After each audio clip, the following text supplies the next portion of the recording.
जो व्यक्ति अचेतावस्था में है उनके बारे में केवल हम यही कह सकते हैं, जहाँ पर न्याय की लड़ाई है वहाँ क्या झुकना है।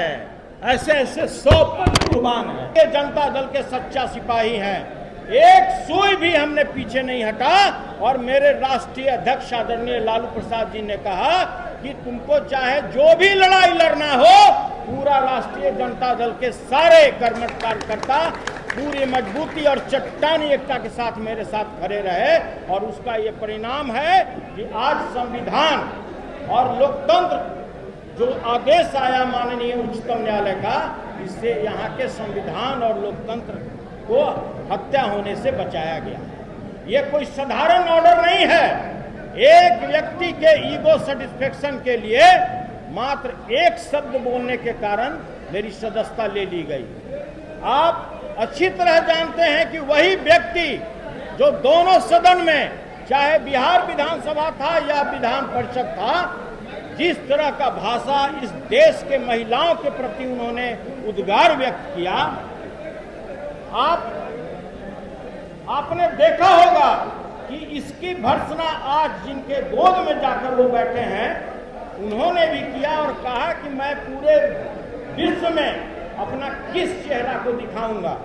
उन्होंने यह भी कहा कि आज जो उन्होंने किया है यह पूरा देश इसके लिए शर्मसार है, लेकिन उनके ऊपर कार्रवाई नहीं हुआ, इसलिए कि बिहार में 2 तरह का कानून है। उन्होंने एक दलित समाज के आने वाले पूर्व मुख्यमंत्री को उन्होंने क्या शब्द इस्तेमाल किया, लेकिन उनके ऊपर कार्रवाई नहीं हुआ।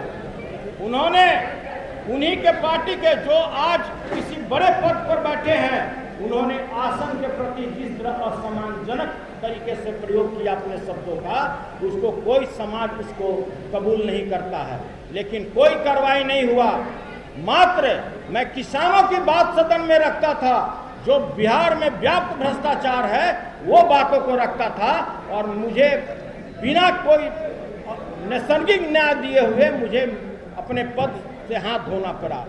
मैं जिस तरह से हमारे राष्ट्रीय जनता दल के तमाम कार्यकर्ता और तमाम मेरे नेता और पदाधिकारी मेरे पीठ पर चट्टानी एकता की तरह खड़ा हुए और जिस तरह से मेरा स्वागत किए, ऐसा 100 पद भी कुर्बान है। इसके लिए मुझे कहीं भी चिंतित नहीं होना। और उतना ही नहीं, आप मेरे आवाज को नहीं दाब सकते हैं।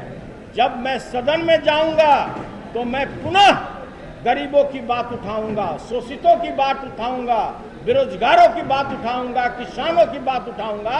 और जो हमारे किसान भाई हैं, जिस तरह से इस राज्य में उनका शोषण हो रहा है, उनका दोहन हो रहा है, यह बात को मैं पूरी मुस्तैदी से उठाऊंगा। और आज जो माननीय उच्चतम न्यायालय ने जो हम लोगों को न्याय दिया है, यह हमारी जीत नहीं बल्कि संविधान को बचाने की जीत है, लोकतंत्र को बचाने की जीत है। और इसके साथ ही हम अपने तमाम मेरे जितने भी साथी हैं, जितने भी हमारे कर्मठ कार्यकर्ता हैं, तमाम लोगों के प्रति मैं सैल्यूट करता हूं, आभार प्रकट करता हूं। और विशेष रूप से आभार प्रकट करता हूं राष्ट्रीय जनता दल के राष्ट्रीय अध्यक्ष आदरणीय लालू जी के प्रति, जो उन्होंने न मुझे बल दिया, मुझे सबल दिया कि चाहे यह लड़ाई तुमको किसी अंजाम तक पहुंचाना है, पूरी पार्टी तुम्हारे साथ कदम से कदम मिलाकर खड़ी है।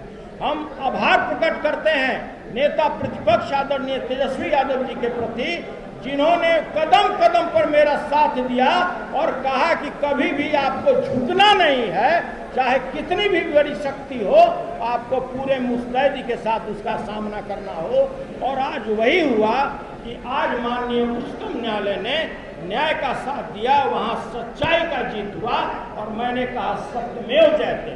और इसी के साथ तमाम अपने साथियों के प्रति आभार प्रकट करते हैं, तमाम अपने नेताओं के प्रति आभार प्रकट करते हैं। और उन तमाम लाखों कार्यकर्ताओं जो दिन रात मेरे साथ चट्टानी एकता की तरह खड़ा रहे, उनके प्रति आभार प्रकट करते हैं।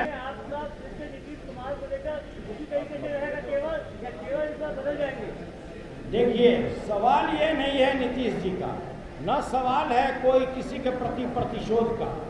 जिस तरह प्रतिशोध की भावना में अगला व्यक्ति कार्य करता है, राष्ट्रीय जनता दल वो काम नहीं करता है। राष्ट्रीय जनता दल किसानों की बात रखता है, बेरोजगारों की बात रखता है, अल्पसंख्यकों की बात रखता है, और जो किसानों का शोषण हो रहा है वो बात हम सदन में रखते हैं और आगे भी रखते रहें। जो व्यक्ति अचेतावस्था में है, जिनको समझने और समझने की शक्ति खत्म हो चुकी, भारत के प्रधानमंत्री ने भी उनको लाडला घोषित कर दिया, तो उनके बारे में हम क्या बोल सकते हैं? पुष्पा फिल्म में देखते हैं क्या सर? देखिए, हम तो भाई कहते हैं कि भाई उनके बारे में केवल हम यही कह सकते हैं, बारे में केवल यही कह सकते हैं। अरे भाई यही कह सकते हैं, झुकना नहीं है, पुष्पा झुकेगा नहीं। अरे भाई जहाँ पर न्याय की लड़ाई है वहाँ क्या झुकना है?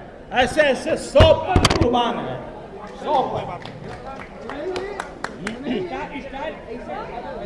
अरे भाई ऐसे हम इधर से करें? अरे भाई देख रहे हैं ना, एक बार करिए